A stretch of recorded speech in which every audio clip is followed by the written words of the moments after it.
ঢালিউড কই না, এখন উপবিশেষ একটা ব্র্যান্ড, উপবিশেষ একটা বাহিনী ওদেরকে বলা আছে যে দেখো আউল ফাউল জিনিস দেখার আমার টাইমই নাই। এখনো বাংলা সিনেমার ঢালিউড কুইন অপবিশ্বাস এমনটাই নিজেই দাবি করলেন এক ইন্টারভিউয়ে। সো তখন আমার মনে হয়েছে এটা আমার ফার্স্ট প্রায়োরিটি।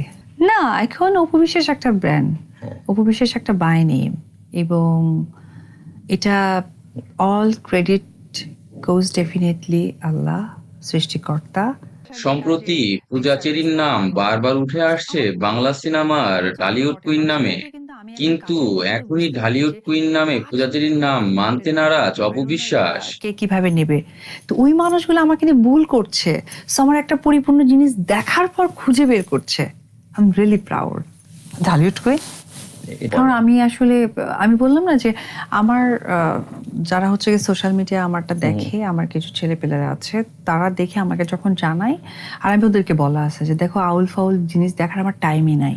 বলেন এই নাম দিয়েছে আমাকে পরিচালক এবং প্রযোজকরাই। তো আমাকে অনেকে এটা ভুল করার চেষ্টা করে যে আমি নিজে নিজে বানিয়েছি। আমি নিজে বানালে তো অনেক কিছু বানাবো, মিষ্টি বানাবো, এই বানাবো, অমুক বানাবো, বাট না, এটা ঢালিউড কুইন আমাদের যখন সিনেমা রিলিজ হতো তখন প্রযোজকরা, ডিরেক্টররা এই নামকরণ করেছে। তারা অনেক মেধাবী এবং বুদ্ধিমান।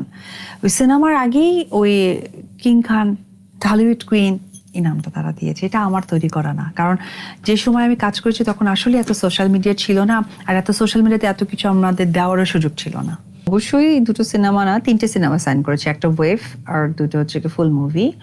একটা ওয়েভ হচ্ছে এই ব্যক্তি জীবন তো কাজই, এই মুহূর্তে ব্যক্তি জীবনে কোনো পরিকল্পনা নেই। যে কাজে নেক্সট সার্ভিস তাকে নিয়েও করে না, সো আমাকে নিয়ে করছে।